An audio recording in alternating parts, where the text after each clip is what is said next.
On the afternoon of Monday, August 14, 2023, the Las Vegas Metropolitan Police Department received a tip at one of their substations from a man who was so afraid for his own life that he nearly did not come forward at all.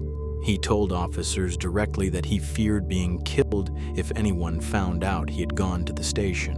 What he reported led police to a home on the 1600 block of Golden Arrow Drive, near the intersection of Maryland Parkway and Desert Inn Road, a neighborhood just a few blocks east of the Las Vegas Strip. When officers arrived at around 7:30 that evening, they found 50-year-old James Gina III at the residence. In his bedroom, covered by a blanket on a couch, was the body of his 27-year-old girlfriend, Celina Rebholz. She had been shot 12 times and had been lying there dead for 2 days, while Gina had already begun making arrangements to move her body in a rental car before police showed up. This is the story of James Gina III and the murder of Celina Rebholz, and a crime that would shock the Las Vegas area. James Gina III was born in 1973 and spent most of his adult life in Las Vegas, Nevada. By the time August 2023 rolled around, he had accumulated a criminal record in Clark County that stretched back to at least 2002 and covered a wide range of offenses. His confirmed felony convictions in Clark County numbered at least 5: battery causing domestic violence with serious bodily harm, battery causing substantial bodily harm, possession of a stolen vehicle, coercion, and owning or operating premises where illegally obtained motor vehicles were stored, disassembled, or altered. Nevada prison records added even more to that list, including convictions for robbery, burglary, grand larceny, possession of stolen property, battery with a deadly weapon, drug trafficking, and possession of a firearm by a prohibited person. That last charge is worth paying attention to because it meant that as of August 2023, Gina was legally barred from owning or possessing a firearm of any kind due to his prior felony convictions. He was what the law defines as a prohibited person, which is a classification that exists specifically to prevent people with violent felony histories from having access to guns. Beyond his confirmed convictions, court records also showed that he had been arrested at various points for attempted murder, kidnapping, sexual assault, child abuse, and resisting arrest. Though not all of those arrests resulted in documented convictions. Multiple domestic violence cases also ran through his Clark County history spanning more than 2 decades, and these were not minor incidents. Battery with serious bodily harm is a charge that requires establishing that the violence caused real, significant physical injury. As for Gina, he had that charge on his record more than once. Across all of it, the history pointed in the same direction: repeated violence against the people who were closest to him. Gina had been in and out of prison and parole multiple times over the years and was, by the summer of 2023, a free man living in Las Vegas at 50 years old.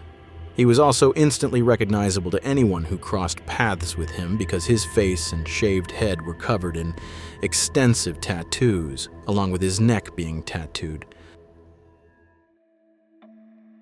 Celina Rebholz was 27 years old at the time of her death. She was originally from Wisconsin and had moved to Las Vegas in 2019, spending the following 4 years building a life for herself there. She worked as a waitress at a local restaurant. The people who knew her described her as a warm and caring person who stayed close with her family even though she lived across the country from where she grew up. By all accounts, she was someone who genuinely cared about the people in her life. Celina had been in a relationship with James Gina III for roughly a year before she was tragically killed. How they met is not part of the public record, but by August 2023, the two were living together at the Golden Arrow Drive home near Desert Inn Road and Maryland Parkway. There was also at least one other person who was regularly at the house during this period, a witness who would find himself deeply entangled in what happened over those 2 days in August, and whose decision to eventually go to the police was ultimately what brought Gina's actions to light and led to his arrest. The witness, staying at 1600 Golden Arrow Drive, often was well aware of what Gina was like. He knew Gina owned at least 3 firearms in the home and that Gina had a violent and explosive temper. Gina was also apparently a regular user of crystal meth. On Saturday morning, August 12, 2023, at around 9 in the morning, a heated argument broke out inside the house between Gina and Celina. According to the arrest report, Celina was accusing Gina of being a pedophile during the fight, and the witness who was present said that, from what he could hear, it sounded like she was throwing objects at him. The argument escalated quickly and got loud. At one point, Gina told Celina that he would put 3 bullets in her if she did not stop. When his mother, who was also in the home that morning, tried to step in and calm things down, Gina turned on her as well and told her he would shoot her too if she did not stay out of it and leave the situation alone. The witness and Gina's mother left the house together and would eventually go gambling for roughly 3 hours. When they came back, Gina was acting frantic and distraught. He brought the witness into a bedroom, and there on the floor was Celina lying naked with a gunshot wound to her chest. She was still alive at that point. The witness told Gina to call an ambulance. Gina refused. Gina had also told his mother that he had been playing around with his gun and that it had accidentally gone off and shot Celina. The witness left the house, and he told police later that he did not know what to do and could not deal with what he had just seen. Not long after leaving, he got a text message from Gina in which Gina told the witness that Celina was dead. The witness deleted the messages, telling investigators he did not want anything related to the murder on his phone. The following day, on Sunday, August 13th, the witness returned to the home. Celina was no longer in the bedroom. As Gina told him, he had moved her body up into the attic and then told him directly that he had killed the woman he loved. He did not appear to be hiding from what he had done so much as trying to figure out what to do about the body that was now sitting in his attic. Gina had already shifted his focus to what to do next. He told the witness he needed a rental car to move the body, specifically because Celina's remains had begun to smell and he did not want to use his own vehicle to transport her. He asked the witness to drive him and his mother to the airport so they could rent a car using his mother's credit card. The witness told police that based on everything Gina said and did, it was clear to him that Gina intended to use the rental to dispose of Celina's body. Gina's mother gave police a different reason for needing the car when investigators spoke with her separately, and she said all of their own vehicles weren't functioning and that they needed a car for the time being. The arrest report also noted that Gina had told at least one other person around this time that he had been playing with a gun when it accidentally went off and hit Celina. A story that would come up again when police spoke with multiple people who had been in contact with him in the days following the shooting. The witness was now in a complicated position. He had left a dying woman on the floor without calling for help. He had deleted a text message that was direct evidence of what had happened. He had come back to a house where her body was hidden in the attic, and now he was being asked to help the murderer rent a car to move the remains. On top of all of that, the witness had reported being terrified. He had been around Gina long enough to know what Gina was capable of. And when he eventually came forward, he told police he feared for his life and was worried about what Gina would do to him if Gina found out he had been at the station. That fear was real enough that he had spent 2 days doing nothing before finally deciding that he had to say something. On Monday, August 14th, 2023, the witness went to an LVMPD substation and reported the homicide at the Golden Arrow Drive address. According to the Las Vegas Metropolitan Police Department, that report came in at approximately 2:30 in the afternoon. He walked officers through the argument he had witnessed the morning of August 12th. Officers arrived at the Golden Arrow Drive home at roughly 7:30 that evening, about 5 hours after the witness made his report. They found Gina III at the property. Searching the home, they located Celina Rebholz's body in Gina's bedroom on a couch covered with a blanket.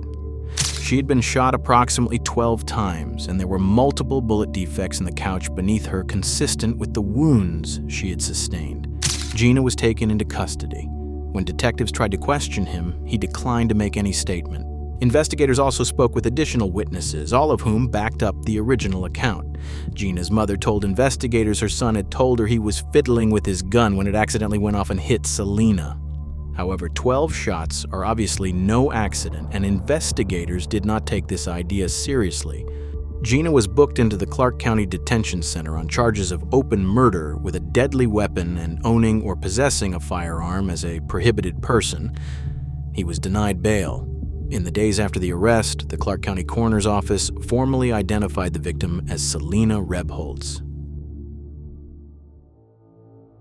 On August 17, 2023, 3 days after his arrest, Gina made his first court appearance before Justice of the Peace Amy Wilson at the Regional Justice Center in Las Vegas.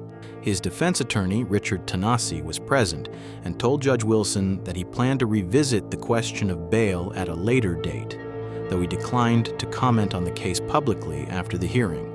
Wilson scheduled a preliminary hearing for September 5th and confirmed that Gina would remain held without bail until then. At the September 5th appearance, Gina waived his right to a preliminary hearing, which would have required the prosecution to present evidence before a judge to establish probable cause before the case moved to district court. By waiving it, the case moved forward to district court without that threshold ever being tested.